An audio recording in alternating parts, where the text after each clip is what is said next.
जय श्री राम, हर हर महादेव। नमस्कार, आपका स्वागत है आपके अपने चैनल में। दोस्तों, वीडियो शुरू करने से पहले आपसे अनुरोध है कि चैनल को सब्सक्राइब कर ले और नोटिफिकेशन की घंटी को दबा ले, ताकि जब भी हम कोई जानकारी भरी वीडियो डाले तो आपको उसकी जानकारी मिल सके। दोस्तों, जैसा कि आप सभी जानते हैं कि हिंदू धर्म में यमराज को मृत्यु का देवता माना जाता है, जो यमपुरी में निवास करते हैं। मृत्यु के बाद आत्माओं को इसी यमपुरी में ले जाया जाता है, जहां उनको उनके कर्मों के हिसाब से सजा या फिर ऐश्वर्य प्रदान किया जाता है। गरुड़ पुराण के 14वें अध्याय में यमपुरी का विस्तार से वर्णन मिलता है।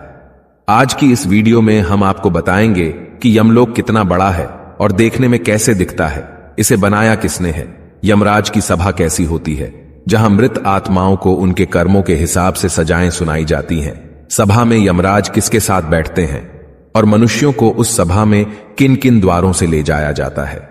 दोस्तों, यमपुरी से जुड़ी आश्चर्यजनक बातें जो गरुड़ पुराण में भगवान विष्णु ने गरुड़ जी को बताया था, इस वीडियो के माध्यम से आपको भी पता चलेंगी।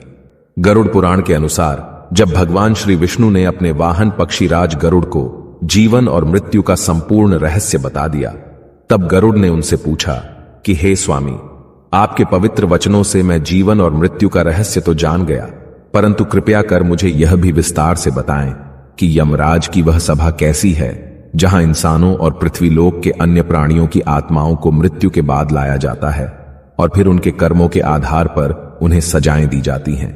तब भगवान विष्णु ने पक्षीराज गरुड़ को बताया कि हे पक्षी श्रेष्ठ, यमराज, जिन्हें धर्मराज के नाम से भी जाना जाता है, वह यमपुरी में निवास करते हैं। संपूर्ण वज्र से बना हुआ यह लोक नारद आदि मुनियों के लिए भी अगम्य है। यमराज के इस भवन का निर्माण देवशिल्पी भगवान विश्वकर्मा द्वारा किया गया है। धर्मराज का यह लोक अभेद है। यह लोक इतना सुरक्षित है कि यहां असुर तो क्या, देवता भी यमराज की मर्जी के बिना प्रवेश नहीं कर सकते। यहां यमराज की सभा होती है, जिसमें आने वाली आत्माओं को उनके कर्मों के आधार पर न्याय मिलता है। यमराज का यह महल चौकोर है, जिसमें चारों दिशा में 4 द्वार हैं, जो चारों ओर से ऊंची ऊंची दीवारों से घिरा हुआ है। देवशिल्पी भगवान विश्वकर्मा द्वारा बनाया गया यह महल 1000 योजन में फैला हुआ है। देखने में यह महल चमकती हुई बिजली और सूर्य के तेजस्वी स्वरूप के समान आभायुक्त है। उस पुरी में धर्मराज का जो भवन है, वह स्वर्ण के समान कांतिमान है। 500 योजन ऊंचा और 1000 खंभों वाला यमराज का यह भवन कई तरह की मड़ियों से सुसज्जित है। सैकड़ों घंटों की ध्वनियां उस भवन में हमेशा गूंजती रहती हैं। यहां पर शीतल मंद वायु बहती रहती है, जिनके बीच अनेक प्रकार के उत्सव होते हैं। यमराज की सभा बहुत विशेष है।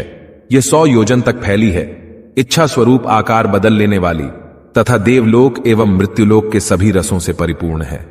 वहां ना अधिक ठंडी है, ना अधिक गर्मी। वहां ना किसी को भूख प्यास लगती है और ना ही किसी प्रकार का दुख होता है।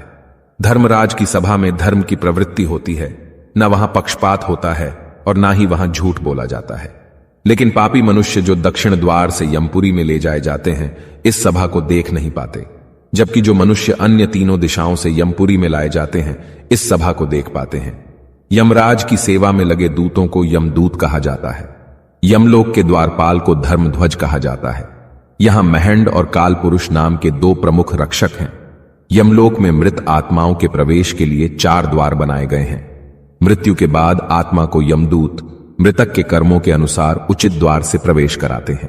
सात्विक विचारों वाले माता पिता और गुरुजनों का आदर करने वाले सत्यवादी लोगों को पूर्व के दरवाजे से प्रवेश मिलता है। वहीं साधु संतों को उत्तर के द्वार से प्रवेश मिलता है और दान पुण्य करने वाले व्यक्तियों को पश्चिम द्वार से प्रवेश मिलता है, जबकि दक्षिण द्वार से पापियों को प्रवेश मिलता है। उत्तरी द्वार से जो भी आत्मा यमलोक में प्रवेश करती है, उसे किसी भी तरह के कष्टों का सामना नहीं करना पड़ता। अर्थात इस द्वार से प्रवेश का अर्थ है कि उस आत्मा को सीधे स्वर्ग में स्थान मिल जाता है। इतना ही नहीं, इस द्वार से प्रवेश करने वालों का स्वागत स्वयं अप्सराएं करती हैं। इसके अलावा यमलोक के मध्य भाग में यमराज के सहायक चित्रगुप्त का भवन बना हुआ है, जिसका विस्तार 25 योजन तक है। चित्रगुप्त का यह भवन लोहे के सरियों द्वारा चारों ओर से घिरा हुआ है, जिसमें आने जाने के लिए सैकड़ों गलियां हैं और सैकड़ों पताकाओं से सुशोभित रहता है। सैकड़ों दीपक इस भवन में प्रचलित रहते हैं। इतना ही नहीं, चित्रगुप्त के इस भवन को सुंदरतम चित्रों से सजाया गया है। इस भवन में मणियों से निर्मित एक दिव्य आसन है, जिसके ऊपर बैठकर चित्रगुप्त मनुष्यों तथा अन्य प्राणियों की आयु गणना करते हैं। साथ ही कोई भी प्राणी जो कर्म करता है वह सब कुछ चित्रगुप्त लिखते हैं। चित्रगुप्त के अलावा यमराज की सभा में कई चंद्रवंशी और सूर्यवंशी राजा होते हैं, जो सलाहकार की भूमिका निभाते हैं। इनकी सलाह पर ही यमराज सजा का निर्धारण करते हैं और मृत्यु के बाद जब मृत आत्मा को यमलोक लाया जाता है तो पृथ्वी लोक की तरह ही यहां भी सभा का आयोजन किया जाता है, परंतु यहां किसी तरह का भेदभाव नहीं किया जाता। मृत आत्मा को यमराज की सभा में पहुंचते ही चित्रगुप्त एक एक कर उसके कर्मों के बारे में सभा में पढ़कर सुनाते हैं।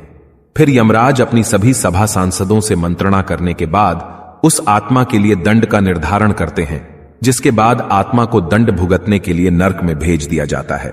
और अगर कोई आत्मा अपने जीवन काल में पाप से अधिक पुण्य अर्जित किए होती है तो उसे स्वयं यमराज स्वर्गलोक के प्रवेश द्वार तक छोड़ने आते हैं। लेकिन दोस्तों, मृत्यु के पश्चात जब आत्मा को यमलोक ले जाया जाता है तो उन्हें अपने कर्मों के हिसाब से मार्ग में भी कई तरह की यातनाओं का सामना करना पड़ता है, क्योंकि मृत्यु लोक से यमलोक तक का मार्ग बड़ा ही दुर्गम है।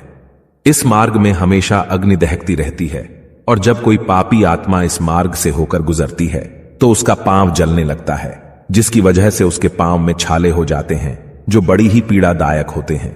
जबकि पुण्यात्मा के लिए यही मार्ग शीतलता प्रदान करता है। इस मार्ग में वृक्षों की कोई छाया भी नहीं है जहां वे विश्राम कर सके। इतना ही नहीं, दुरात्मा के लिए उस मार्ग में अन्नादि की भी व्यवस्था नहीं है जिससे वह अपने प्राणों की रक्षा कर सके। इस मार्ग में जल होते हुए भी पापी आत्मा को जल दिखाई नहीं देता जिससे वह अपनी प्यास बुझा सके, जबकि पुण्य आत्मा को इस मार्ग में वह सब कुछ मिलता है जो उसने जीवित रहते हुए दान किया था। इसीलिए हिंदू धर्म में कहा गया है कि मनुष्य को चाहिए कि वह अधिक से अधिक वस्तुओं का दान करे, ताकि उसे मृत्यु के पश्चात किसी भी तरह की तकलीफों का सामना न करना पड़े, क्योंकि मृत्यु के पश्चात मनुष्यों के साथ वही जाता है जो उसने अपने जीवन काल में पाप या पुण्य अर्जित किया होता है। अगर आपको ये जानकारी पसंद आई तो वीडियो को लाइक जरूर करें। साथ ही कमेंट में जय श्री राम हर हर महादेव लिखना ना भूलें। ऐसी महत्वपूर्ण जानकारी वाले वीडियो देखने के लिए चैनल को सब्सक्राइब करें। धन्यवाद।